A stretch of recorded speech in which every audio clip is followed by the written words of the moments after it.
Assalamualaikum warahmatullahi wabarakatuh. Waalaikumsalam warahmatullahi wabarakatuh, Mbak Mira. Suara saya sudah terdengar jelas ya, Ibu-Ibu? Alhamdulillah sudah, Mbak. Kami informasikan terlebih dahulu tata tertib selama kajian berlangsung, yaitu selama Ustadz menyampaikan materi, Ibu-Ibu diharapkan mematikan mikrofon ya, Bu, dan silahkan dinyalakan saat sesi tanya-jawab. Baik, untuk mempersingkat waktu, marilah kita mulai kajian sore hari ini.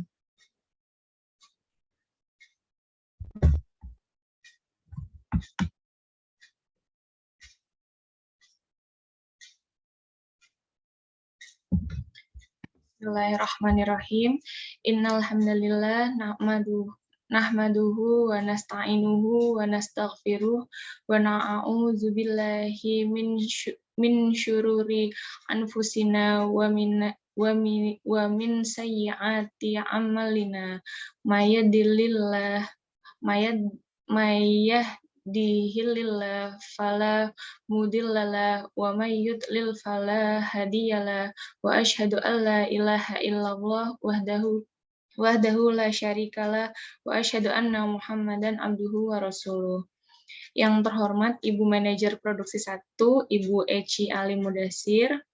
Yang kami hormati para Ibu Section Head di lingkungan kerja Produksi 1. Yang kami takzimi Ustadz Erlan Iskandar, serta ibu-ibu hadirin kajian yang insya Allah dirahmati Allah SWT. Alhamdulillah, segala puji bagi Allah yang telah memberikan kita nikmat sehat dan nikmat waktu, sehingga pada hari ini kita bisa mengikuti kajian rutin Produksi 1 dengan keadaan sehat walafiat tanpa kurang suatu apapun. Tak lupa salawat dan salam tercurah kepada Nabi Muhammad SAW dan para sahabatnya. Semoga kita semua kelak termasuk dalam orang-orang yang mendapat syafaatnya di yaumul qiyamah. Amin, amin ya rabbal alamin. Pada hari ini kita akan melaksanakan kajian rutin muslimah yang diselenggarakan oleh Produksi 1 secara virtual. Perkenankan saya membacakan susunan acara pada sore hari ini. Acara yang pertama yaitu pembukaan. Marilah kita membuka kajian sore hari ini dengan membaca basmalah bersama-sama. Bismillahirrahmanirrahim. Acara berikutnya yaitu pembacaan mengenai tabungan surga yang akan disampaikan oleh Mbak Iva. Waktunya kami persilahkan untuk Mbak Iva. Silahkan.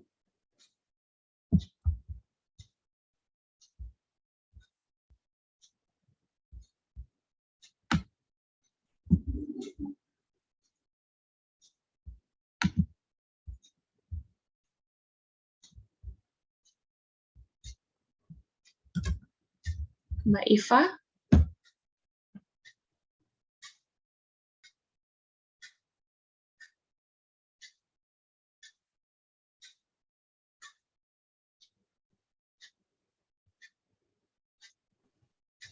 Baik, bismillahirrahmanirrahim. Apakah suara saya terdengar jelas?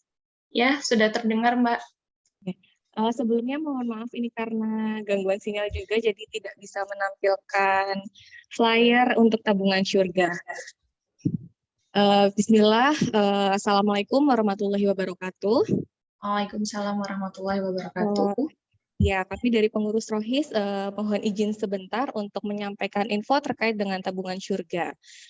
Baik ibu-ibu yang dimuliakan Allah, sekedar mengingatkan bahwa kami dari pengurus Rohis Produksi 1 ini memiliki program tabungan surga. Jadi tabungan surga ini merupakan program infak untuk ibu-ibu Produksi 1 yang peruntukannya adalah untuk amal jariah seperti wakaf Al-Quran, pembangunan fasilitas untuk masjid yang membutuhkan, mohon maaf ya, dan untuk pembuatan sumur bor pesantren atau semacamnya.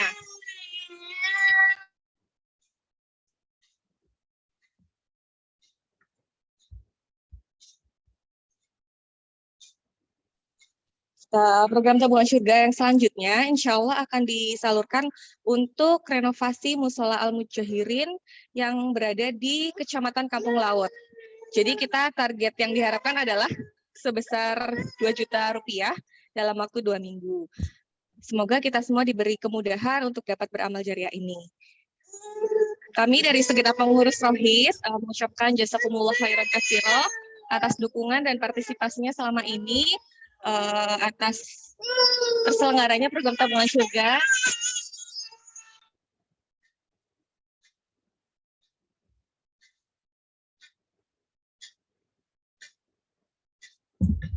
Mohon maaf ya. Baik, semoga tabungan surga ini membawa keberkahan serta menjadi amal jariah dari Allah Subhanahu wa taala untuk keluarga besar produksi 1 dan kemudian juga membawa keberkahan serta kebermanfaatan bagi yang menerima. Amin amin ya rabbal alamin. Sekian dari saya kembalikan ke MC. Terima kasih. Wassalamualaikum warahmatullahi wabarakatuh. Waalaikumsalam warahmatullahi wabarakatuh. Jazakillah khair Mbak Iva. Acara selanjutnya yaitu acara inti tausiah dengan Ustadz Erlan Iskandar. Jadi ketika kita membicarakan pendidikan, tentunya kita membincangkan kehidupan secara utuh, sebab tidak ada satu sudut pun dalam kehidupan kita yang tidak memenuhi dan tidak berhubungan dengan pendidikan. Apalagi jika kita berbicara tentang pendidikan anak dalam fase golden age dan tamyiz, fase di mana anak memiliki daya ingat sangat baik, maka dari itu sebagai orang tua memaksimalkan pendidikan sesuai sunnah yang diutamakan. Baiklah, mari kita bersama-sama belajar dalam majelis ilmu ini. Kali ini, sore ini temanya yaitu mendidik anak fase golden age dan tamyiz. Sebelumnya saya izinkan saya membacakan profil dari Ustadz Erlan atau biasa disapa Kak Erlan ya. Jadi, Masya Allah kesibukannya adalah suami dan ayah yang bahagia, penulis buku anak Maktabah Al-Faiz, pengampu grup WhatsApp Parenting Taklim Anak As-Sunnah, dan Ketua Yayasan Anak Muslim Ceria. Beliau menempuh pendidikan formal dan non-formal, kemudian aktivitas dalam dunia anaknya sangat banyak, dan saat ini sedang proses S2 Psikologi di Universitas Ahmad Dahlan. Marilah kita sama-sama belajar dalam majelis ilmu ini kepada Ustadz Erlan atau Kak Erlan. Waktu dan layar kami haturkan. Tafadhol Ustadz. Baik, terima kasih atas waktu dan kesempatan yang telah diberikan. Kita mulai ya. Ini sampai jam berapa, Bu Mira? Sampai jam 5. Jam 17 ya. Baik, semoga Allah Subhanahu wa taala memberikan kemudahan dan cukup waktunya ya. Amin. Bismillahirrahmanirrahim. Assalamualaikum warahmatullahi wabarakatuh. Waalaikumsalam warahmatullahi wabarakatuh. Alhamdulillahirabbil alamin wa bihi nasta'in ala umurid dunya waddin wassalatu wassalamu ala asyrafil anbiya'i wal mursalin wa ala alihi wa ashabihi ajma'in, amma ba'du. Para ummahat, ibunda sekalian yang mencintai Allah dan semoga pula dicintai oleh Allah Subhanahu wa taala. Keberadaan kita sebagai hamba Allah mengharuskan kita untuk senantiasa banyak bersyukur kepada Allah Subhanahu wa taala, mengingat kenikmatan yang telah Allah Subhanahu wa taala karuniakan tidak terhitung jumlahnya, dan di antara kenikmatan tersebut adalah kita dimudahkan untuk bisa hadir bersama di dalam kajian sore hari ini di waktu yang diberkahi, dan semoga kajian ini pula diberkahi oleh Allah Subhanahu wa taala. Kita akan membahas sebuah tema yang cukup menarik sore hari ini, para ibunda sekalian dirahmati oleh Allah, di mana di kajian parenting Islami produksi 1 ini kita akan membahas tentang mendidik anak fase golden age dan tamyiz. Semoga Allah Subhanahu wa taala memberikan kemudahan buat kita semua dan kami izin untuk share screen ya. Baik, ini dia materi kita pada kesempatan sore hari ini, mendidik anak di usia golden age dan tamyiz. Ini materinya cukup panjang, ada 32 slide sudah kami siapkan. Semoga nanti cukup waktunya. Kalau tidak cukup kita sambung di pertemuan yang berikutnya ya. Baik. Kita mulai perkenalan terlebih dahulu tentang masa-masa golden age. Ini adalah masa keemasan tumbuh kembang anak. Masa golden age adalah masa penting penanaman mahabbatullah. Masa golden age adalah masa dimulai pengajaran agama dan adab yang baik. Dan masa golden age juga adalah masa yang butuh perhatian dan kasih sayang. Masa di mana anak-anak itu mengeksplor ya, dan dia harus diberi kesempatan untuk bisa aktif bermain gitu ya. Dan golden age ini hanyalah istilah saja ya, meskipun para pakar berbeda pendapat tentang pendefinisian golden age gitu ya. Bahkan ada yang bilang masa tumbuh kembang anak itu golden age semua gitu. Jadi 0 sampai 7 tahun itu golden age untuk nanemin tumbuh kembang yang dengan kasih sayang gitu. 7 sampai 14 tahun juga golden age. Golden age untuk numbuhin kemandirian, adab yang baik gitu kan ya. Bahkan masa remaja pun masa golden age gitu. Untuk penemuan identitas diri dan seterusnya. Ala kulli hal, golden age yang kita maksud di sini adalah fase usia anak-anak di rentan 0 sampai 7 tahun. Begitu ya. Nanti akan kita jelaskan bagaimana istidlal pengambilan dalilnya, pembagian fase-fase usia dari kacamata Islam. Dan kita juga nanti akan bahas tentang fase tamyiz. Ini adalah masa keemasan tumbuh kembang anak juga, dan di masa ini anak sudah diperintah untuk mengerjakan ibadah, dan karena kemampuan kognisi yang sudah mulai berkembang sempurna, jadi sudah bisa kita seriuskan untuk diajari ilmu-ilmu agama. Lalu kemudian di masa ini juga ya tetap harus kita berikan perhatian dan kasih sayang, dan tetap punya hak untuk bermain ya. Nah, kita akan jabarkan 2 fase usia ini. Semoga Allah memberikan kemudahan dan ilmu yang bermanfaat kepada kita semua. Allahumma 'allimna bima yanfa'una wanfa'na bima 'allamtana wa zidna ilma. Nah, ini dia ayah bunda. Nah, ini ada ayah-ayahnya nggak Bu Mira? Kayaknya ibu-ibu semua ya. Ini Ibu-ibu semua. Ya. Ini kajian muslimah ya. Iya betul Kak. Baik. Pijakan kita nih, para ibunda sekalian dirahmati oleh Allah, terkait dengan pembagian fase usia perkembangan anak dari kacamata Islam. Pijakannya itu adalah dari hadis Nabi SAW yang berbicara seputar perintah kepada orang tua untuk menyuruh anaknya mengerjakan sholat. Nabi SAW bersabda, "Muru auladakum bis sholati wahum abna'u sab'i sinin." Suruhlah anak-anak kalian untuk bisa mengerjakan sholat ketika usia mereka 7 tahun. Watribuhum 'alaiha wahum abna'u asyri sinin. Dan pukullah mereka kalau mereka nggak mau mengerjakan sholat ketika usia mereka 10 tahun. Nah, memukul di sini ada banyak syarat dan ketentuannya ya. Nanti kita bahas di fase tumbuh kembang yang berikutnya. Kemudian Nabi SAW katakan wafarriqu bainahum fil madaji', ya, pisahkanlah tempat tidur mereka. Nah, para ibunda sekalian dirahmati oleh Allah, di dalam hadis ini Nabi SAW menyebutkan usia-usia nih.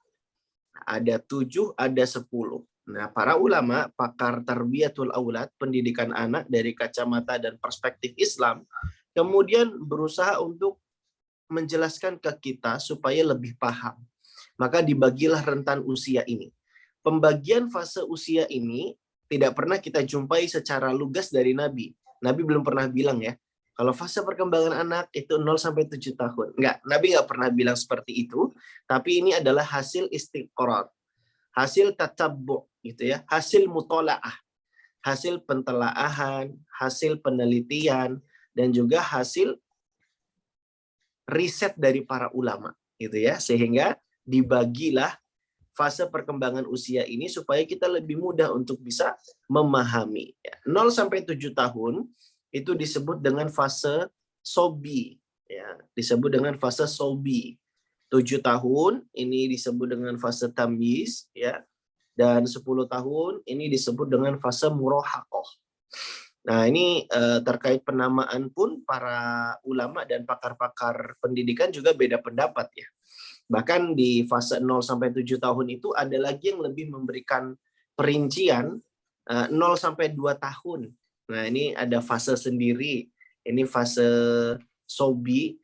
Kemudian 2 sampai 7 tahun ini disebut dengan fase gulam. Ada yang mendefinisikannya demikian. Ada yang bilang fase sobi 0 sampai 7 tahun. Enggak ada masalah.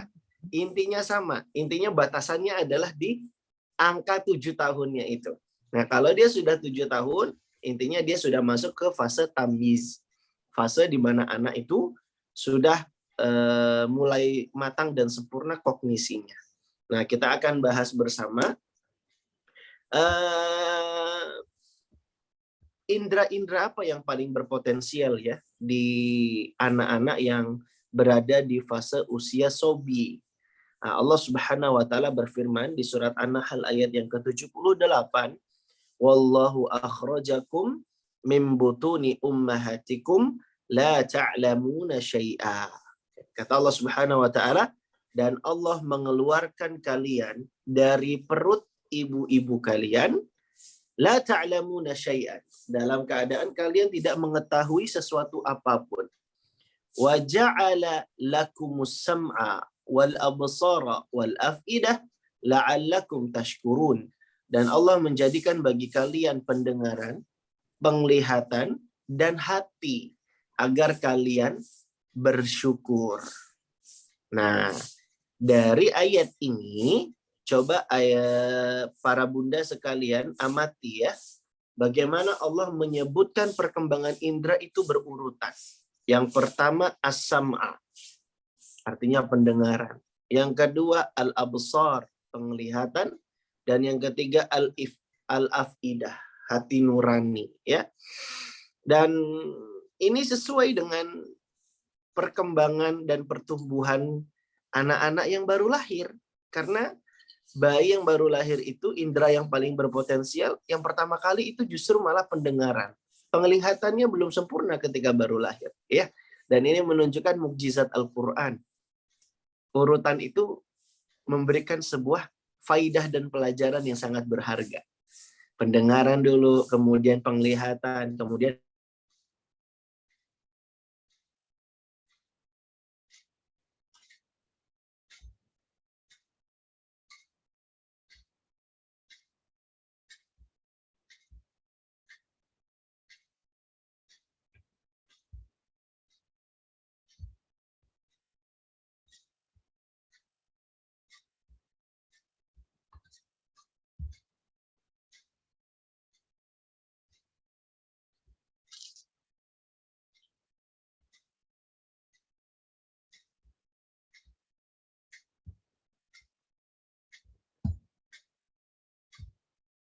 ya maaf Bu Mira, di tempat saya baru saja mati lampu, tapi alhamdulillah hidup lagi.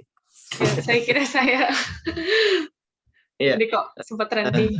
Ya. Kita lanjutkan ya. Ya, dilanjutkan. Sampai tadi Bu Mira. Sampai ke fase gulam tadi. Iya, kita masih membahas tentang indera yang berkembang ya. Ya. Pada bayi ataupun anak yang baru lahir ya.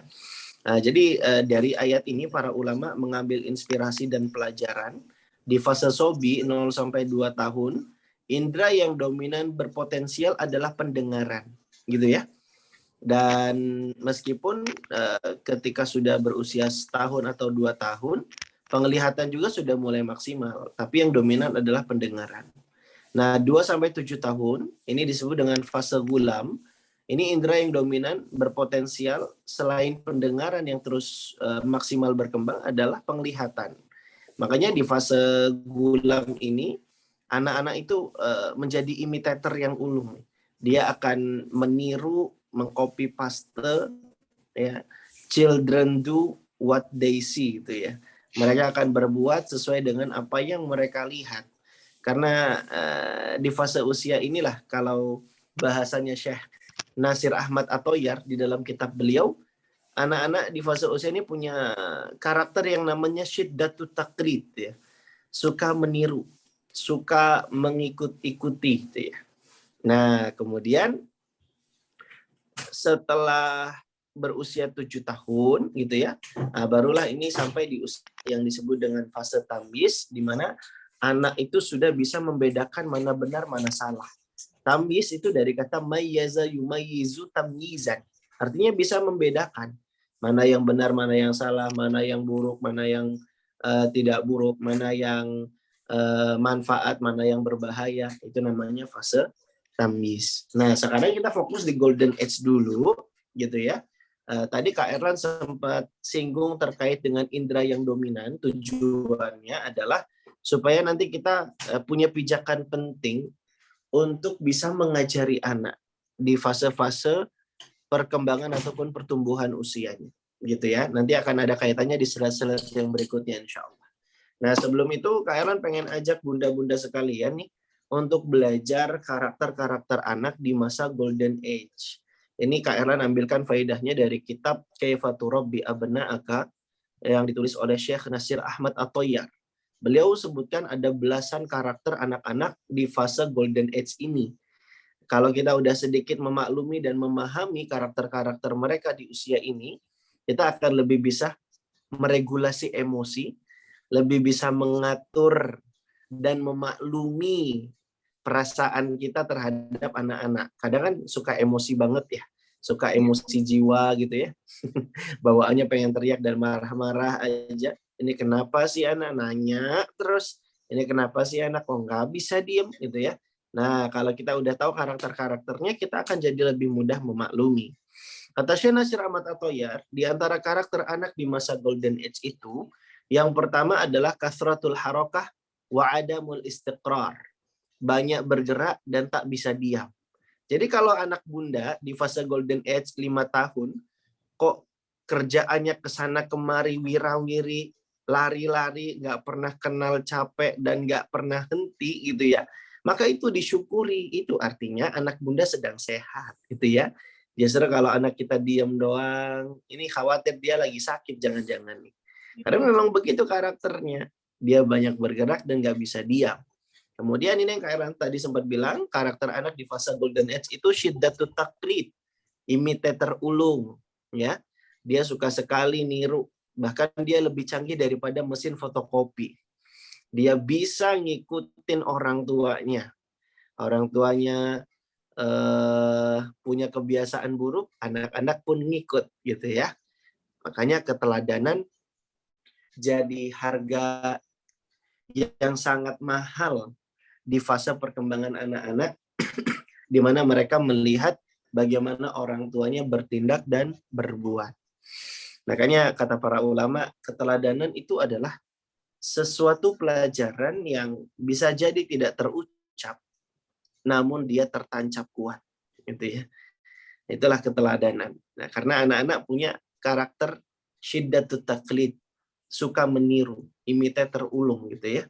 Dan anak-anak juga di fase golden age itu dia punya karakter al-inad, keras kepala dan suka menentang.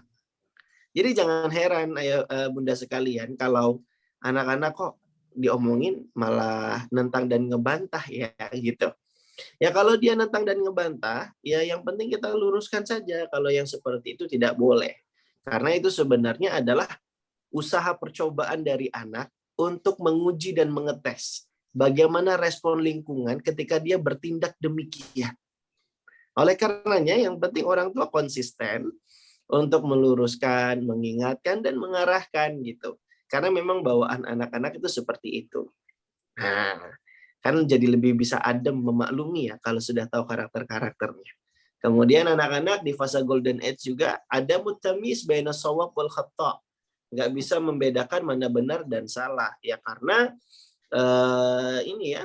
kemampuan kognisinya yang belum sempurna, jadi wajar aja.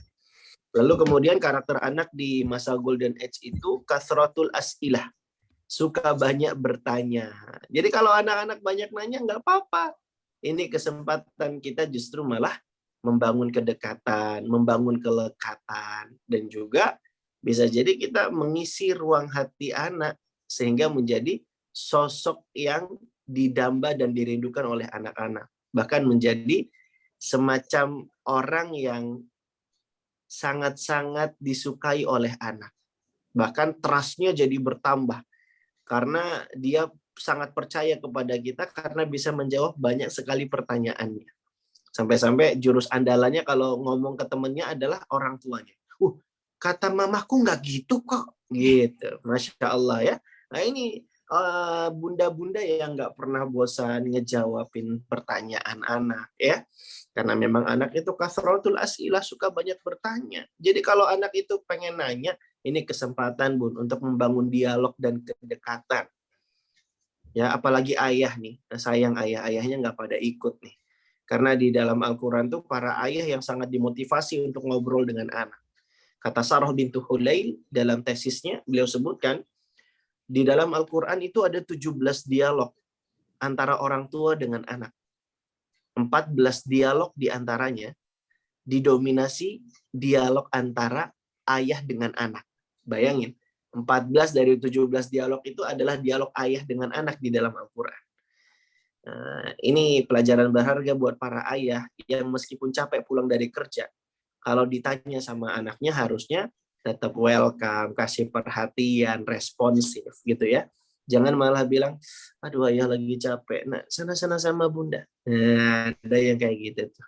Nah begitu pula bunda, aduh mama lagi capek, nah aduh ini grup WA banyak yang belum mama baca gitu. Ya ampun. Coba tanya sama mbak. Lah ini jadi kehilangan momen nih untuk membangun kedekatan dan kelekatan pada anak.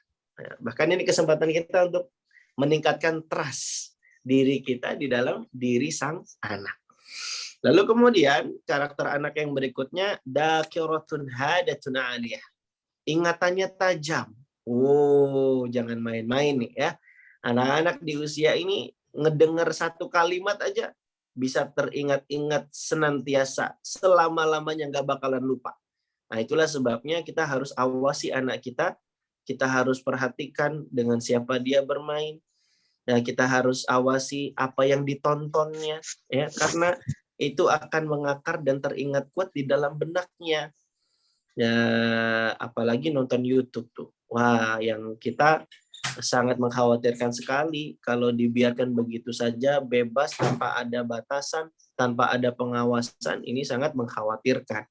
Ibaratnya bunda ngebiarin anaknya ke luar negeri gitu ya, nggak ada yang mendampingi, khawatir nggak kira-kira Bun? Khawatir ya gitu juga, anak dibiarin nonton YouTube sendiri, kita khawatir banget dengan apa yang ditonton dan dilihatnya kalau tanpa adanya perhatian dan pengawasan. Nah, nanti kalau udah ngawasi, kalau udah perhatian, nanti kita akan jadi lebih mudah tuh untuk menetralisir kalau memang ada hal-hal buruk ataupun paparan-paparan negatif yang diterima oleh anak gitu. Makanya Al-Quran bilang apa? Qul ja'al haqqu wa zahaqal batil. Kebaikan itu akan datang dan kebatilan itu akan hilang. Ini kata Al-Quran. Nah, kata para ulama, kalau pengen menghilangkan kebatilan, maka datangkan terus, paparkan terus, masifkan terus pesan-pesan kebaikan. Nah, itu cara kita menetralisir keburukan-keburukan yang mungkin diterima oleh anak kita. Yang penting pengawasan gitu. Karena sulit loh untuk membatasi anak sama sekali nggak dapat paparan negatif. Betul nggak? Kalau pengen didik anak secara Islami di zaman sekarang ini, PR-nya berat. Tantangan zamannya sulit sekali. Kenapa? Kalau pengen mendidik anak Islami di zaman sekarang ini, berarti harus siapin rumah yang Islami. Harus siapin keluarga yang Islami. Harus siapin sekolah yang Islami. Harus siapin jalan raya yang Islami. Harus siapin mal-mal dan tempat perbelanjaan yang Islami. Harus siapin tempat bermain yang Islami. Betul nggak? Masalahnya apakah semua fasilitas ini ada di sekitar kita? Kan enggak masalahnya. Betul enggak? Nah, itu artinya siap-siap aja suatu saat anak kita bakal terpapar dengan hal yang negatif kok. Karena kita hidup di akhir zaman. Itu sebuah keniscayaan. Akan tetapi kalau kita hadir, mendampingi dan mengawasi, maka disinilah peran kita menetralisir hal-hal yang buruk dan paparan-paparan negatif. Nah, supaya anak-anak ketika terngiang-ngiang atau terdengar terpapar sesuatu yang nggak baik, langsung kita netralisir, dan semoga yang diingat oleh anak adalah hal-hal yang baik saja. Nah, kemudian karakter anak di fase golden age yang berikutnya, hubbut tashji'. Dia suka banget diapresiasi, suka banget disemangati. Iya deh, Masya Allah. Barakallahu fi, keren sih. Gitu. Dan ini membantah sebagian keyakinan ahli psikolog yang mengatakan terlarang hukumnya memuji anak. Pernah dengar nggak? Ada yang bilang nih, nggak boleh muji anak. Benar atau salah? Nih anaknya datang nih. Benar atau salah? Benar atau salah? Boleh nggak muji anak? Coba Kak Erlan tunggu di kolom chat. Silakan ketik, Bun. Jawabannya boleh atau tidak muji anak? Boleh. Bu Nina Anton jawab boleh. Boleh banget. Bu Atika bilang boleh. Masya Allah. Ini mutafakun alaih ya. Sepakat semua? Nggak ada yang beda pendapat ini? Berarti boleh ya? Iya, jawabannya boleh. Nah, sekarang kayak tanya, apa dalilnya dari Nabi SAW kalau boleh? Nah, yang bisa jawab dapat hadiah. Kayaknya kalau ditanya dalil, semoga nggak ada yang bisa jawab ya. Nanti hadiahnya jadi melayang nih.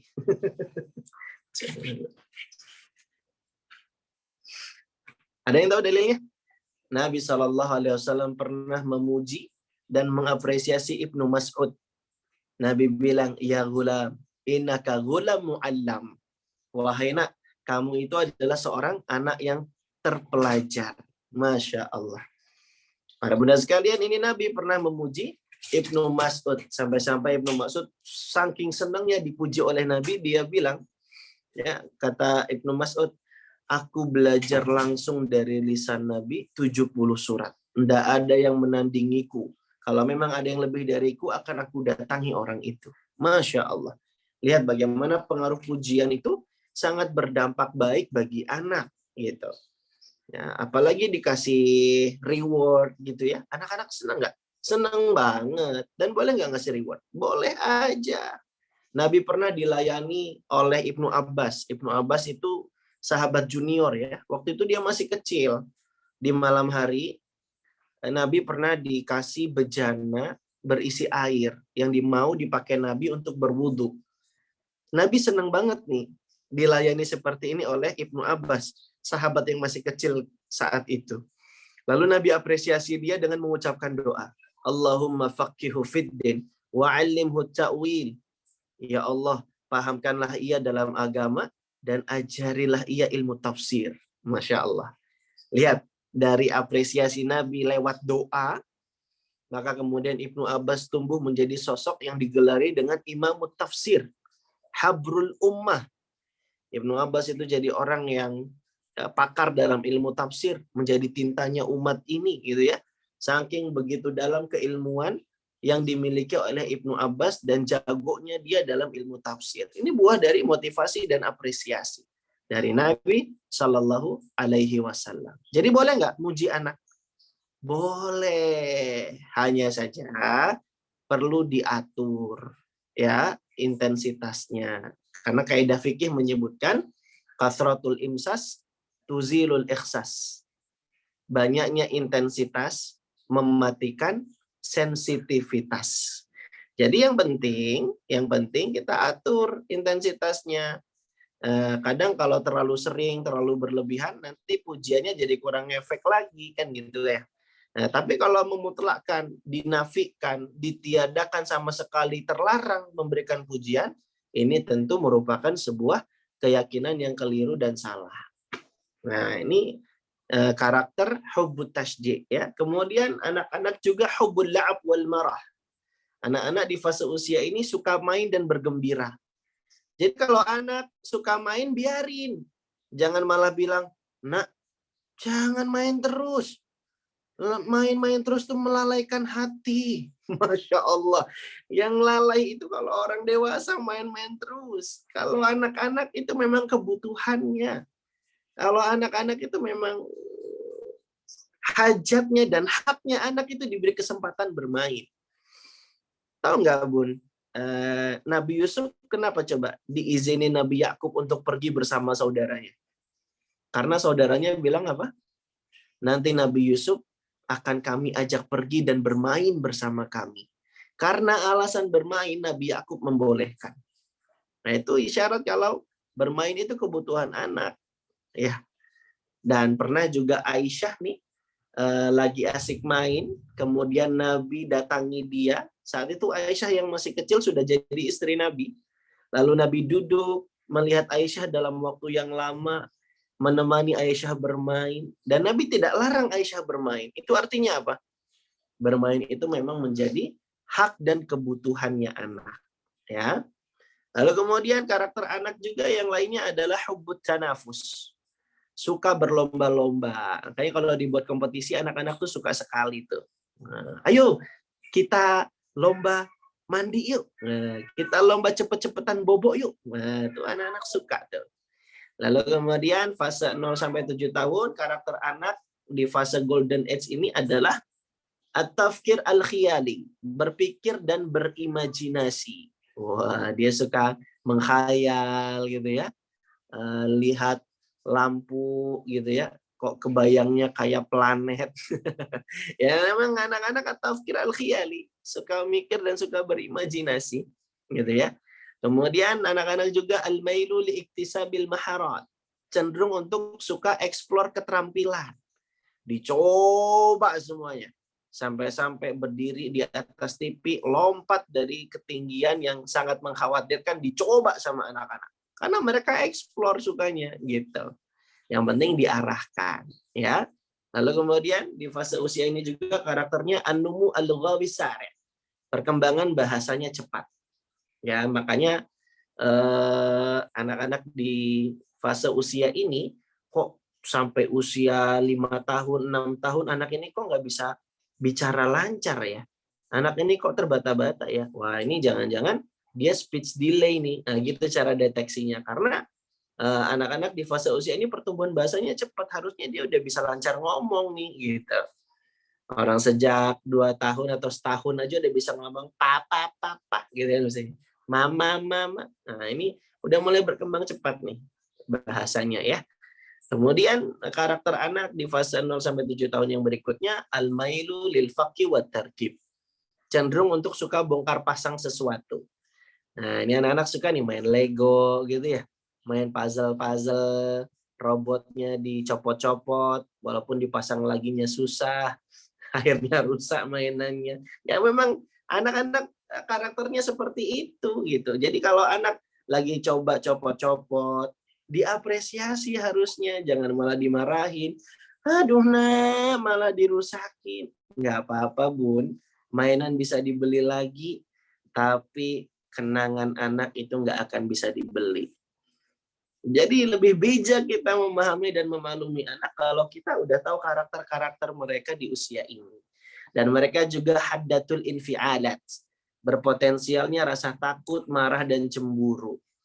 Nah, ini makanya anak-anak di usia ini harus benar penanganannya nih, apalagi kalau dia punya adik baik nih. Nah, ini cemburunya bikin jadi sibling rivalry gitu ya. Jadi sebel sama adik sendiri itu. Jadi perselisihan dan perseteruan antar saudara kandung.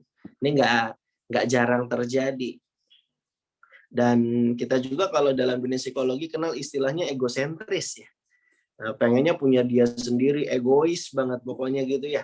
Ya itu memang karakter anak-anak di usia ini. Dan itu kita maklumi gitu. Yang penting kita sebagai orang tuanya mengarahkan, memberikan bimbingan, membersamai, dan hadir di dalam tumbuh kembang mereka. Nah, sampai sini dulu nih. Inilah baru bahas karakter ya. Ibu-ibu sekalian, ini kita baru di slide berapa nih? Slide 6. Ayo semangat yuk. Masih ada berapa berarti? 26 slide lagi. Semoga Allah mudahkan ya. Baik. Kemudian di fase golden age yang berikutnya, ya termasuk ini juga di fase tamis harus tetap dilanjutkan ya, yaitu menanamkan mahabbatullah, menanamkan rasa cinta kepada Allah di dalam diri anak. Nah ini sejak 0 sampai 7 tahun itu harus sudah mulai dilaksanakan gitu ya. Dan nanti kalau sudah 7 tahun juga tetap terus ditumbuhkan, ditambahkan di dalam diri anak itu ya, supaya mereka ada mahabbatullah di dalam diri mereka, rasa cinta kepada Allah. Kenapa Kak Erlan kok penting banget sih nanamin mahabbatullah? Iya, karena tadi di usia 7 tahun kan anak-anak udah diperintahkan mengerjakan ibadah ya, betul nggak? Tadi apa kata Nabi SAW? Muru auladakum bis salati wahum abna'u sab'i sinin. Ya, kata Nabi SAW, perintahkanlah anakmu mengerjakan sholat ketika usianya berapa? 7 tahun.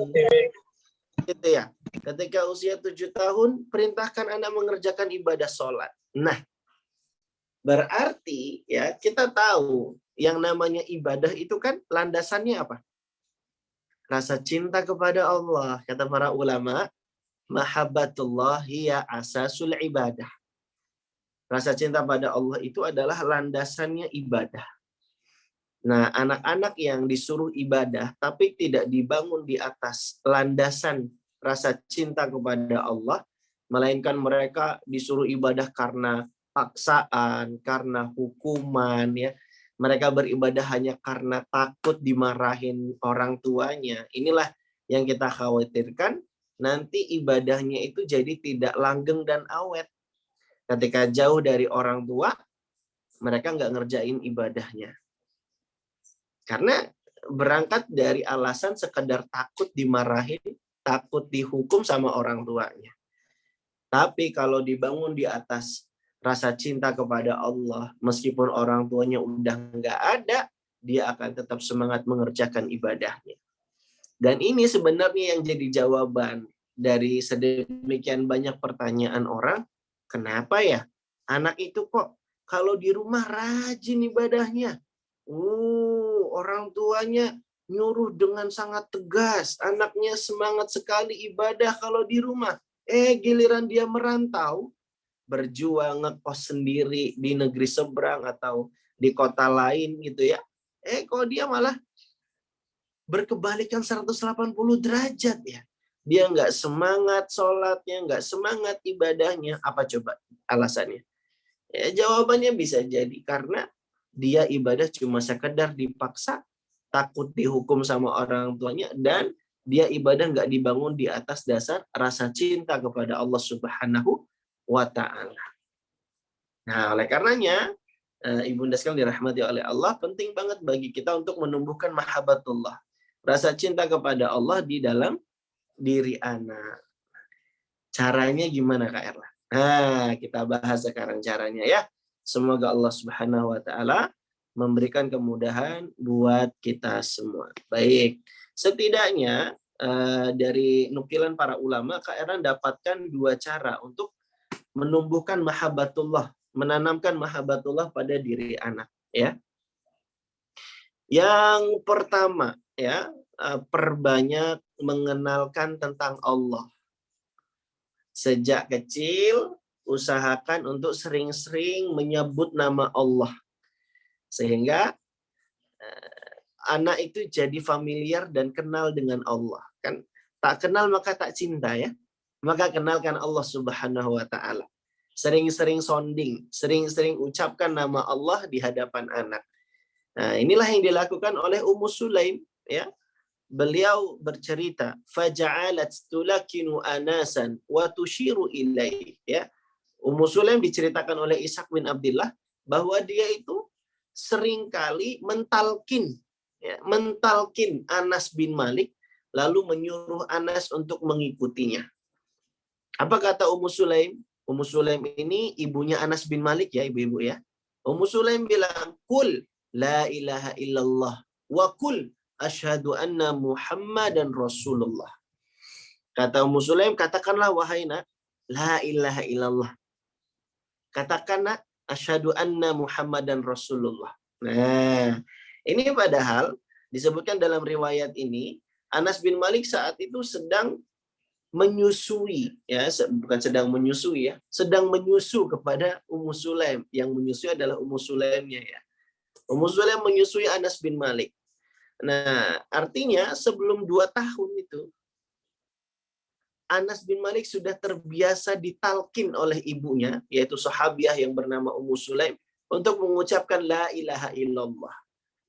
Jadi untuk menumbuhkan rasa cinta kepada Allah, sering-sering paparkan, sering-sering perdengarkan kalimat-kalimat thayyibah, nama-nama Allah, gitu ya. Ibrahim An-Nakhai juga bertutur, kanu yastahibbuna awwala ma yafsahu, yakni as-sabi an yu'allimahu la ilaha illallah sab'a marrat fayakunu dzalika awwalu ma yatakallam. Kata Ibrahim An-Nakhai, para salafus soleh menyukai untuk mengajarkan anak dengan mengucapkan secara fasih kalimat la ilaha illallah sebanyak 7 kali. Jadi ulama-ulama itu senang ngajarin kalimat la ilaha illallah sebanyak 7 kali. Apa tujuannya? Fayakunu dzalika awwala ma yatakallam. Mereka berharap kalimat la ilaha illallah itu adalah kalimat pertama yang bisa mereka ucapkan. Masya Allah. Lihat ya, semangatnya salafus soleh, para ulama terdahulu, yang mereka semangat sekali menumbuhkan kecintaan pada Allah. Dimulai dari mengenalkan Allah kepada anak lewat nama-namanya, lewat kalimat-kalimat thayyibah, dan lain hal sebagainya. Lalu kemudian, cara untuk menanamkan mahabbatullah yang kedua, ya, yaitu dengan menyebutkan kebaikan-kebaikan Allah. Ibrahim Al-Junaid mengatakan, zikrun ni'ami yurithul mahabbah. Menyebutkan nikmat-nikmat itu akan membuahkan rasa cinta. Ya sama kayak kita nih ya, dikasih hadiah sama orang, itu langsung jadi senang sama orangnya, betul nggak? Iya, aku senang deh sama ibu fulanah tuh, tetangga kita tuh, Bi. Ya Allah, dia tuh baik banget. Ngasih brownies, ngasih puding, ngasih mangga, ngasih makanan-makanan yang enak. Gitu. Lihat, gara-gara kebaikannya kita jadi suka sama dia. Ya begitulah. Menyebutkan kebaikan-kebaikan Allah itu akan menumbuhkan rasa cinta kepada Allah. Maka Bunda bisa menambah dan menumbuhkan rasa cinta kepada Allah dalam diri anak dengan sebutkan terus kebaikan-kebaikan Allah. Nah, Masya Allah, ini buah bisa matang, rasanya manis dan seger. Siapa coba yang membuat buah ini jadi matang? Allah. Ya Allah, nak, qadarullah kamu sakit ya. Alhamdulillah, tapi sekarang udah sembuh. Siapa yang menyembuhkan, nak? Allah. Idza maridtu fahuwa yashfin. Jika aku sakit, Allah yang menyembuhkan. Nah, gitu, Bun. Contoh-contoh sederhana yang relate dengan kebiasaan anak-anak di sekitar kita. Kaitkan ini semua dengan Allah. Inilah yang kita sebut dengan dialog imaniyah. Ya, inilah dialog yang membangun rasa cinta pada diri anak kepada Allah Subhanahu wa taala. Gitu ya, apapun itu, lagi ngapain kaitin dengan Allah. Lagi ngapain kaitin dengan Allah. Masya Allah, adek kuat banget. Sekarang udah bisa main sepeda. Udah lancar ya. Siapa sih yang memudahkan sehingga bisa lancar naik sepeda? Allah, gitu. Alhamdulillah kita udah makan. Siapa yang kasih kita rezeki makanan? Allah, gitu. Jadi sebutin kebaikan-kebaikan itu, maka akan tumbuhlah rasa cinta mereka kepada Allah Subhanahu wa taala. Lalu kemudian cara kedua untuk menanamkan mahabbatullah adalah dengan menyebutkan nama-nama dan sifat Allah kepada anak, ya.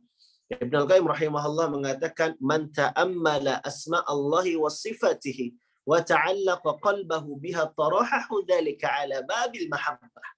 Siapa saja yang merenungi nama dan sifat Allah serta dia selalu menambatkan hatinya dengan nama dan sifat Allah, maka ia akan dilimpahkan rasa cinta kepada Allah. Jadi kuncinya adalah dengan nama dan sifat Allah yang terpuji lagi mulia. Kita juga kan gitu ya Bu ya. Kalau punya temen yang sifatnya terpuji, kita jadi senang dan cinta sama dia. Betul nggak? Dia itu ya, ibunya itu sifatnya baik banget. Udah cantik, lembut, ramah, rendah hati, nggak sombong, suka nabung gitu ya.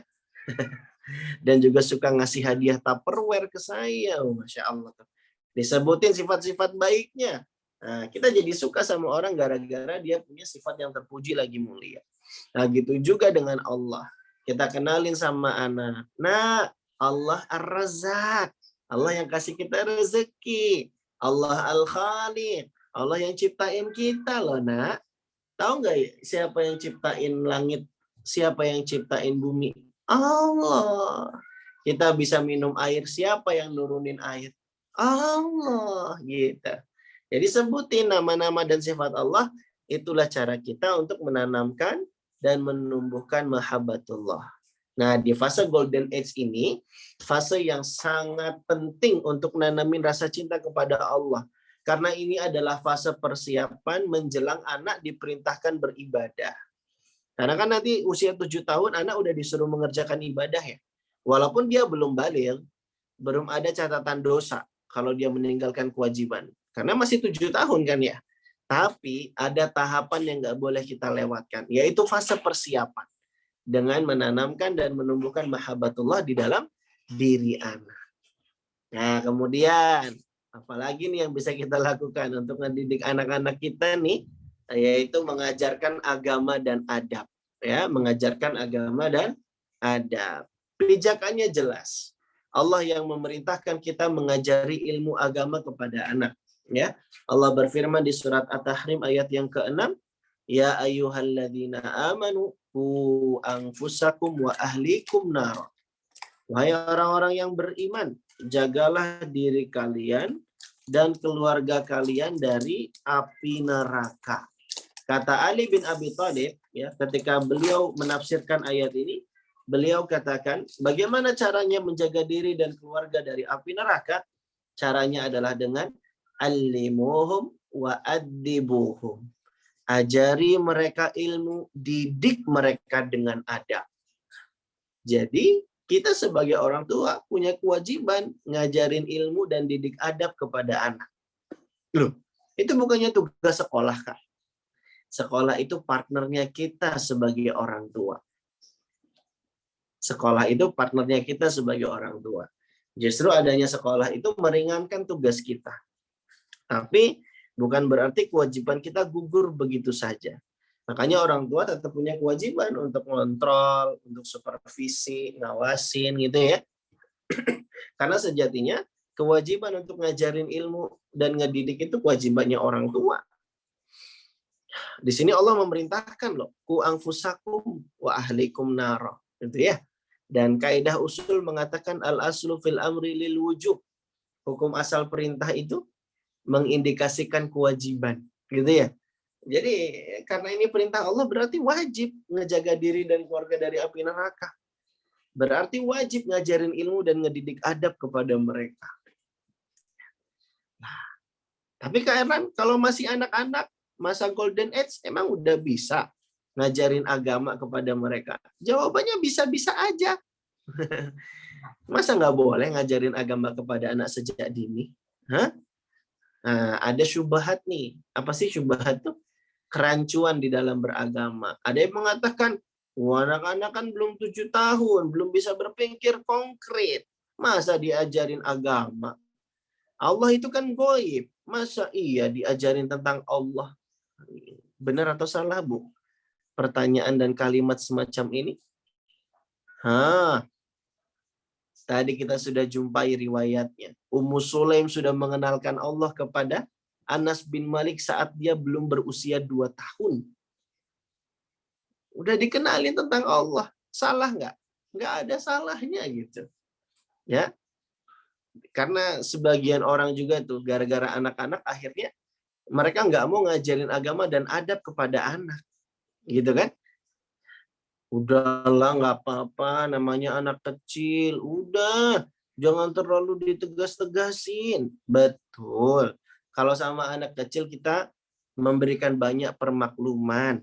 Tapi nggak ada salahnya membiasakan adab yang baik kepada anak. Betul nggak?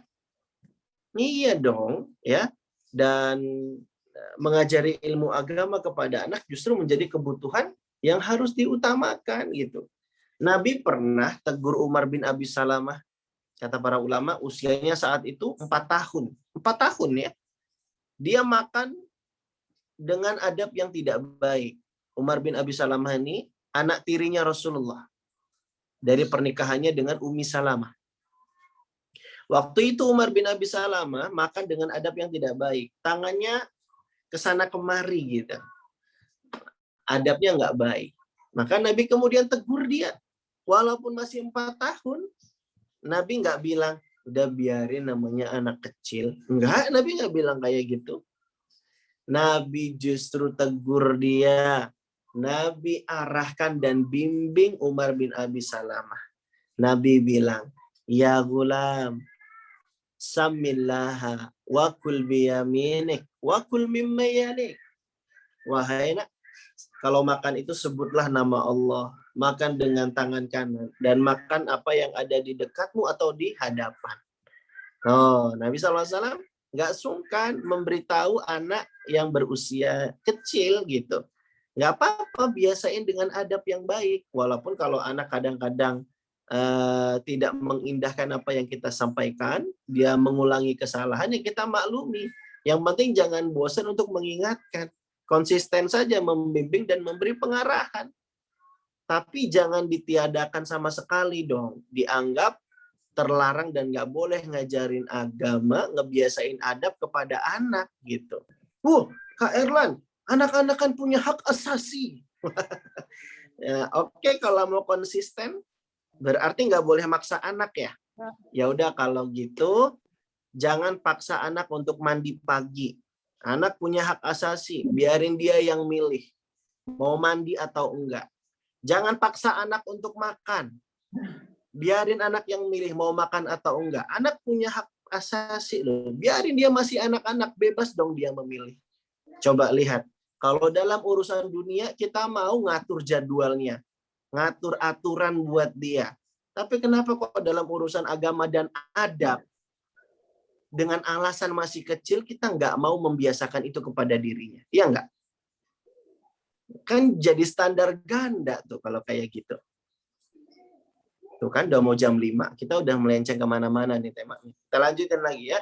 Mengajari agama dan adab kepada anak di fase golden age. Ini masih golden age ya kita ya, Bunda ya. Baik. Nah ini ada dalilnya nih. Ya. Abu Asim rahimahullah berkata.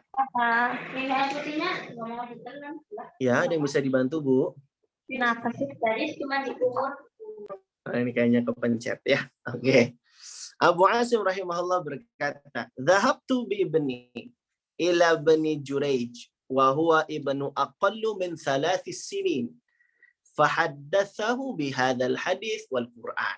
Kata Abu Asim bercerita, aku ajak anakku pergi belajar ke tempat seorang ulama yang namanya Ibnu Jurayj. Saat itu anakku usianya masih 3 tahun. Abu Asim melanjutkan, la ba'sa bi an yu'allama as-sabbiyu al-hadits wal Qur'an wa huwa fi hadha sinni wa nahwuhu. Kata Abu Asim, enggak masalah kok ngajarin anak kecil tentang hadis dan Quran walaupun usianya masih 3 tahun ataupun yang semisal dengan itu. Jadi enggak apa-apa membiasakan dengan kebaikan, boleh aja, enggak ada salahnya gitu.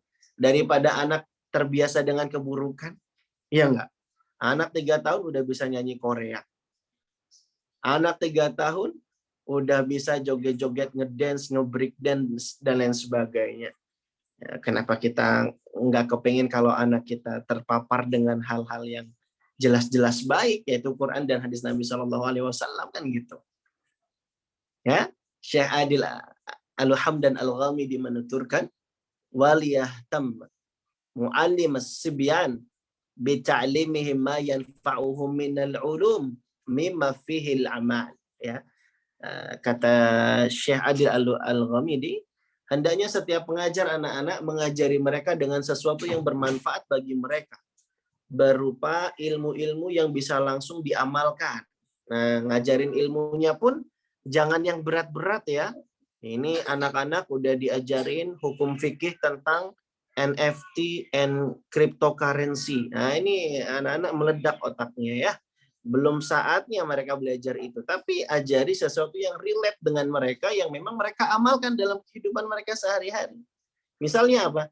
Ka'ahkamis sholat, hukum-hukum sholat, wasyam, tentang puasa, wal haj, tentang berhaji,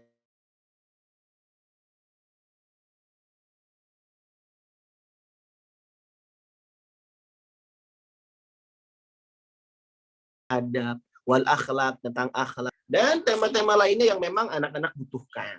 Nah, dan ingat catatannya, wa tudriku ukulahum, dan apa yang kamu sampaikan itu sesuai dan bisa dijangkau oleh nalar dan akal mereka. Nah, jadi ini catatannya. Jadi boleh-boleh aja ngajarin ilmu agama, tapi yang masih sesuai dengan nalar mereka, gitu ya. Dan terkait dengan hal ini ada faedah menarik dari Syekh Abdul Hamad Ar-Rakaf di dalam kitabnya As'ilatul Atfal Imaniyah. Beliau bilang fase anak 0 sampai 7 tahun itu adalah fase-fase di mana kita sebutkan kebaikan-kebaikan Allah agar menimbulkan rasa cinta dan harap kepada Allah. Adapun di fase 0 sampai 7 tahun tidak terlalu disarankan untuk mengenalkan terkait aspek khauf, rasa takut kepada Allah. Jadi kalau belum 7 tahun nggak terlalu disarankan ngancem-ngancem neraka tuh. Bahkan harusnya dihindari. Adik sholat, nanti masuk neraka loh. Adik sholat, nanti Allah marah loh. Nah, yang kayak gini dihindari, kata Syekh Abdul Hamad Ar-Rakaf. Kenapa? Karena nalar mereka yang belum sempurna untuk memahami kalimat itu. Khawatirnya nanti yang ada di dalam benak mereka, ih Allah jahat ya. Gitu. Nanti ada kontradiksi di dalam diri mereka. Karena kognisinya belum sempurna, belum tamis. Nanti kalau udah tamis, akalnya udah mulai matang, boleh aja kita kenalin ya. Tapi nggak boleh divonis anak dosa loh ya. Walaupun anak udah tamis. Kenapa? Karena anak belum baligh. Betul nggak?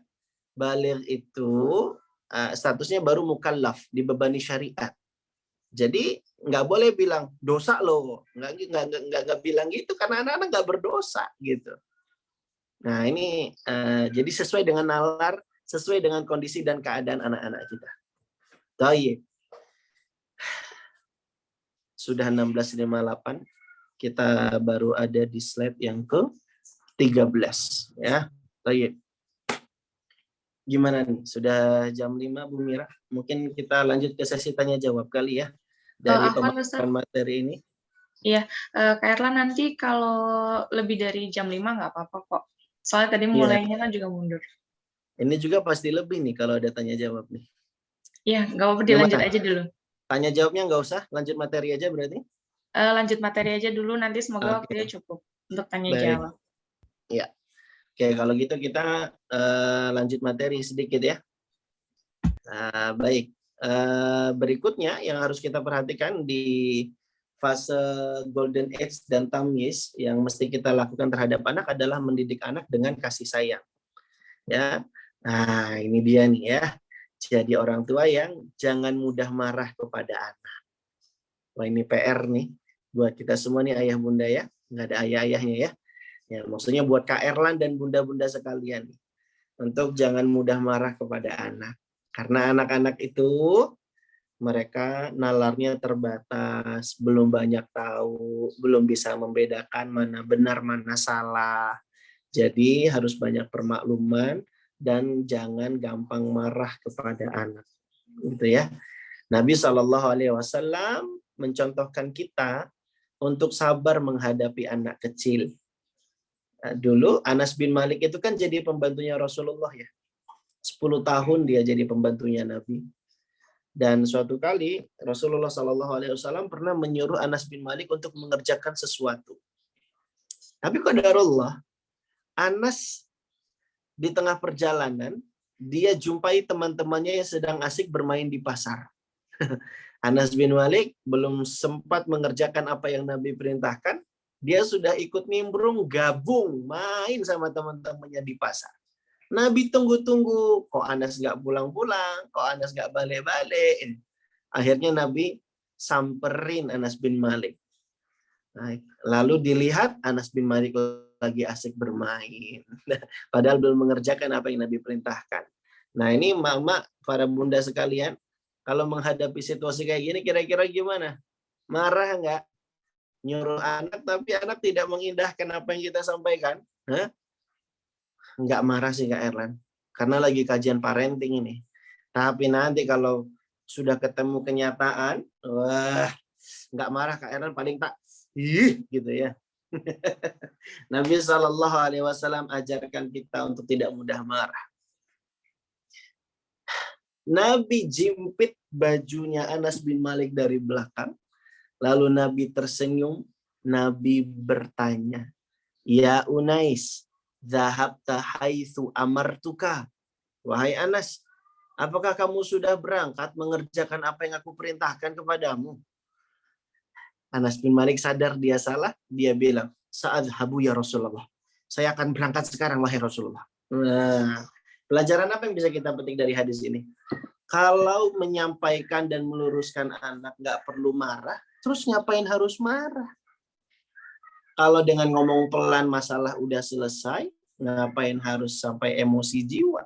Gitu. Bahkan Nabi SAW pernah lagi nikmat-nikmatnya sholat, punggungnya dinaikin sama cucunya saat dia sedang sujud. Berat nggak tuh? Anak-anak naik ke atas punggung. Kalau kita mungkin udah berdehem-dehem tuh. Gitu ya. Atau langsung disingkirin anaknya. Tapi Nabi apa yang Nabi lakukan? Nabi perpanjang sujudnya. Nabi berikan kesempatan anak-anak, yaitu dua cucunya, ya, naik ke atas punggungnya. Sampai-sampai para sahabat yang jadi makmum saat itu keheranan. Ini kok sujudnya lama gitu. Baru kemudian seusai sholat Nabi jawab penasaran para sahabat. Nabi bilang, fakarihtu an u'ajjilahu hatta yaqdiya hajatahu. Aku enggan bangun cepat-cepat dari sujud sampai mereka puas menaiki punggungku. Masya Allah. Ini nih caranya kita mendidik anak dengan kasih sayang. Nggak mudah marah, memberikan banyak permakluman, ya. Dan kita juga mesti ceria dan suka bercanda dengan anak-anak. Nabi yang contohkan kita, ya. Nabi bercanda sama anak kecil yang perempuan bernama Ummu Khalid, ya. Ini bukan anak Nabi nih, ya. Tapi Ummu Khalid ini dicandai oleh Nabi. Ummu Khalid ini pernah tinggal di Habasyah, Ethiopia. Makanya Nabi mencandai Ummu Khalid pakai bahasa Ethiopia. Ya Umma Khalid, hadza sanah. Wahai Ummu Khalid, ini sanah nih. Sanah itu bahasa Habasyah, bahasa Ethiopia, artinya bagus. Nah, ini faedah juga buat kita nih, bercanda dengan anak sesuai dengan bahasa yang relate dan familiar pada diri anak. Kalau kita misalnya lagi main ke kampung halaman di daerah Sumatera, bercanda sama anak-anak keponakan kita misalnya, atau anak-anak sepupu kita atau saudara kandung kita, bercanda dengan keponakan kita yang tinggal di sana, bercanda pakai bahasa daerah sana boleh gitu. Ini dianjurkan. Dan Nabi bercanda kepada anak kecil itu sampai menyemburkan air dari mulut ke wajah Mahmud bin Ar-Rabi'. Masya Allah ya. Nabi diceritakan oleh Mahmud bin Ar-Rabi', aqaltu minan nabi majjatan majjaha fi wajhi wa ana banu khamsi sinin min dalwin. Yang aku ingat dari Nabi adalah saat aku berusia 5 tahun, Nabi itu semburkan air yang diambil dari ember ke wajahku. Masya Allah. Nah, tapi ini menerapkan hal ini harus lihat-lihat keadaan dan kondisi ya. Jangan anak tetangga langsung disembur-sembur aja. Ini gara-gara dapat faedah dari Kak Erlan gitu katanya. Jangan ya. Tayyib. Ini untuk yang kita kenal, untuk anak kita yang memang udah ngerti dan suka bercanda dengan kita, nggak mengapa.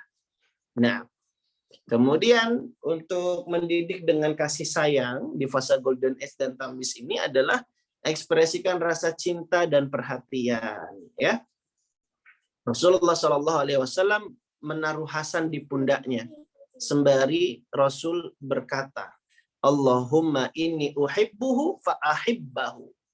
Ya Allah, sesungguhnya aku mencintai Hasan, maka cintailah dia. Nah, jadi ini kita diajarkan untuk mengekspresikan rasa cinta.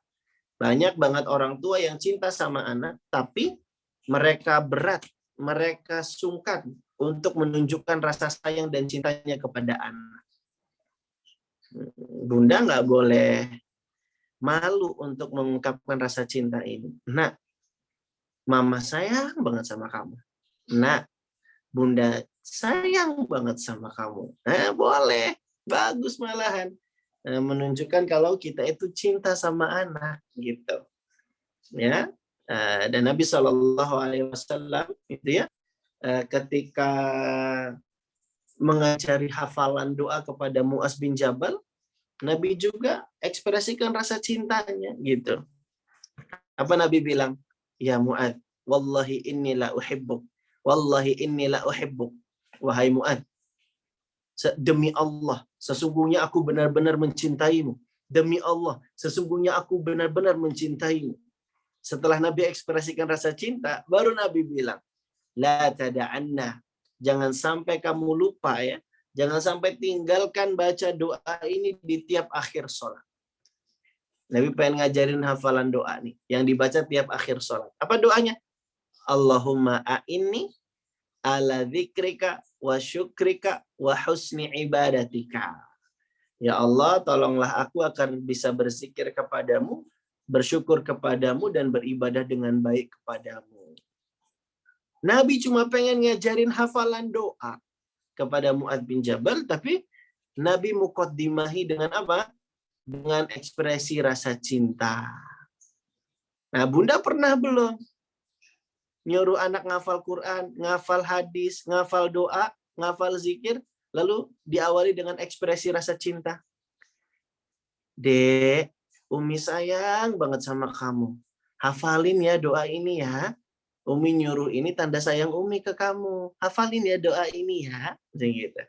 Kak, Mama sayang banget sama kakak. Kakak, Mama suruh hafalin Quran karena Mama sayang. Ayo Kak, dihafalin Kak. Nggak lama kok, 10 menit aja dihafalin. Lumayan deh Kak, 1 ayat Kak. Gitu. Pernah nggak kita ekspresikan rasa cinta itu?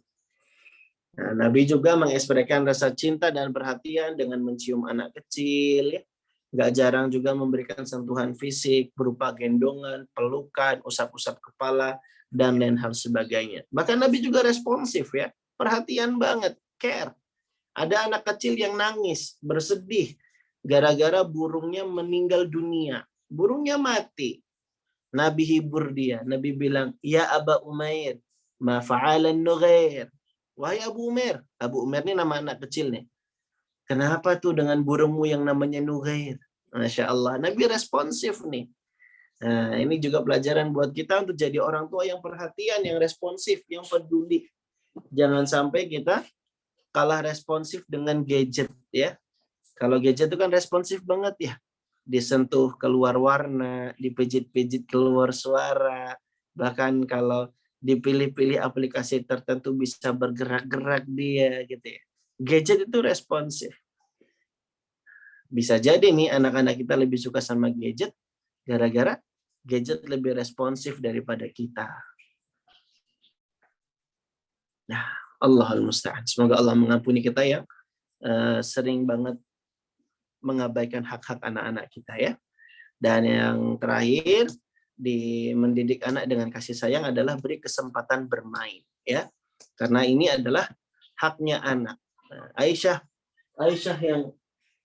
yang ini ya, yang bercerita kepada kita semua, in kana Rasulullah sallallahu alaihi wasallam la yadkhulu alayya wa ana al'abu bil la'ibi fayajlisu indi yanzuru ilayya tawilan thumma yakum.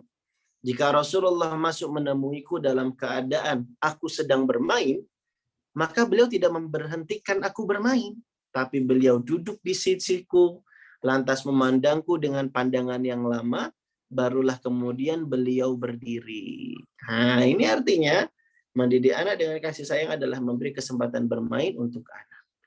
Nah, mengajarkan ibadah sholat kepada anak ini kita bahas di pertemuan yang berikutnya, ya. Wallahu a'lamu bishawab. Semoga yang sedikit ini bermanfaat. Ini berarti kita masuk ke fase tamis nih ya, mengajarkan ibadah nih.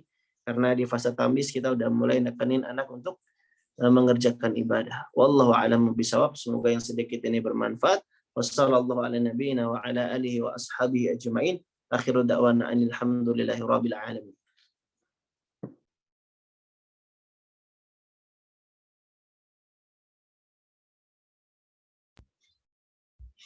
Masya Allah, materinya bagus sekali ya Kak.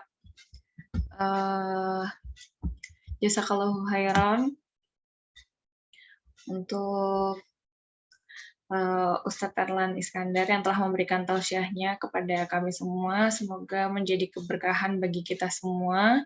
Amin, Allahumma amin. Selanjutnya akan dibuka sesi tanya jawab. Kami persilahkan kepada ibu-ibu jamaah menyampaikan jika ada pertanyaan. Silahkan.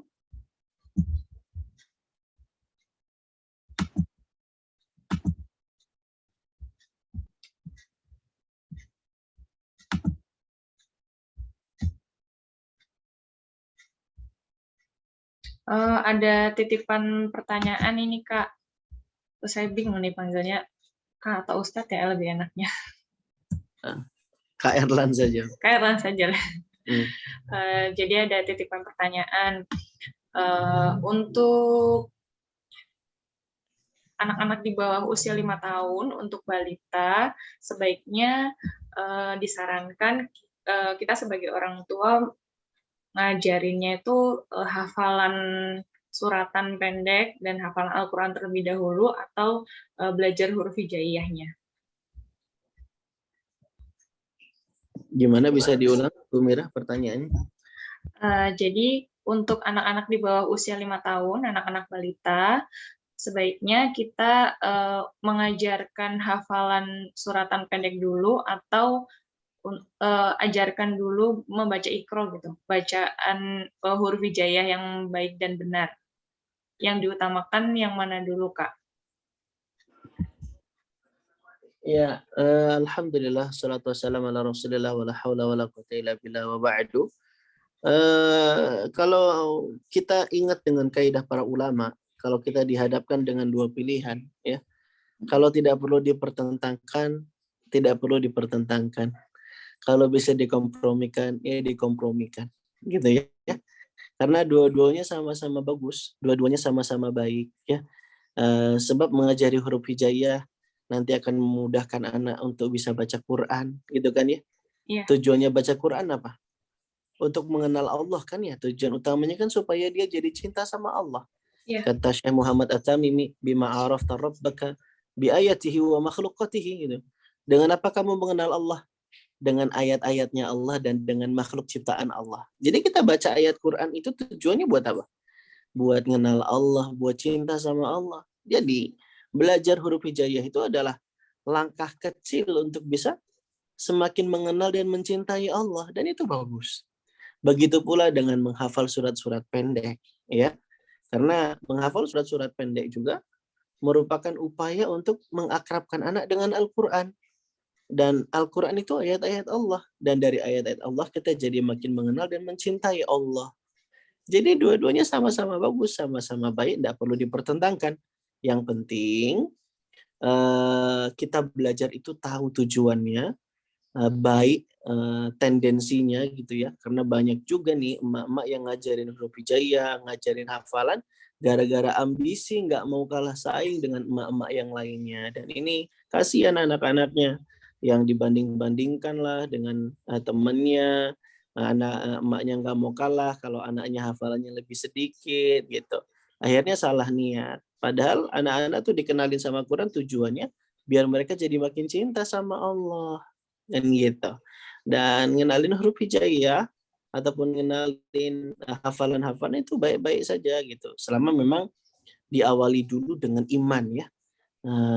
Karena ada perkataannya Jundub bin Abdillah radhiyallahu an yang beliau bilang kunna nu'allamul iman qabla nu'allamu al-Qur'an gitu ya. Atau kama qal, kami diajari terlebih dahulu iman sebelum kami diajari Al-Qur'an gitu katanya.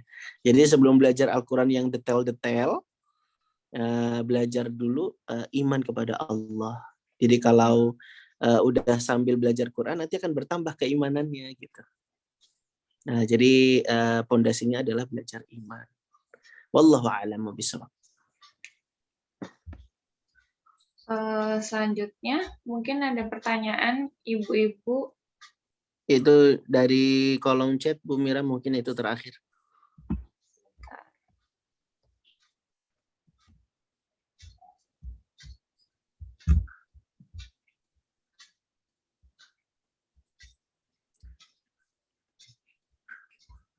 Itu dari Bu Elsari Ismail ya kayaknya.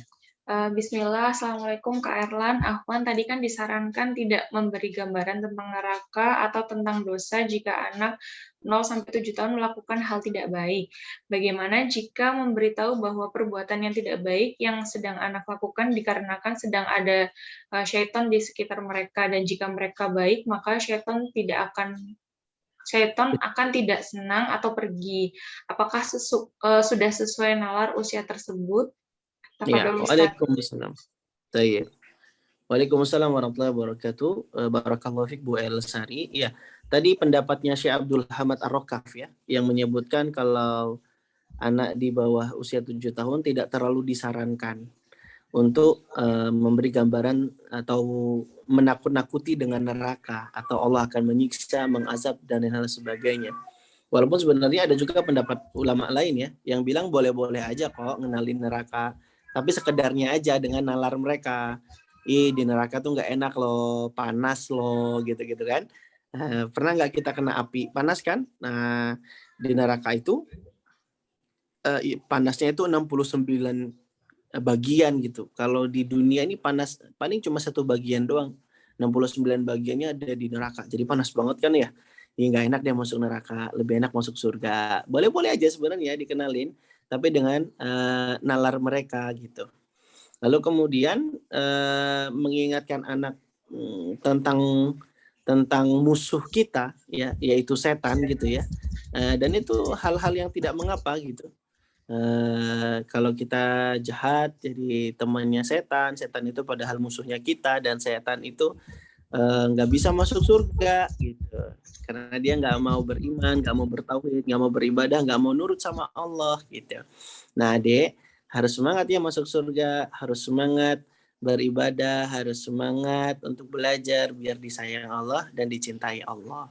Jadi boleh-boleh aja Bu, nggak ada masalah. Yang penting kita kemas packagingnya ya, di delivery dengan baik, dengan bahasa yang tepat sehingga anak mudah memahami apa yang kita sampaikan kepada sang anak. Wallahu a'lamu bishawab. Subhanakallahumma bihamdika asyhadu an la ilaha illa anta astaghfiruka wa atubu ilaik. Kami kembalikan lagi ke Bu Mira.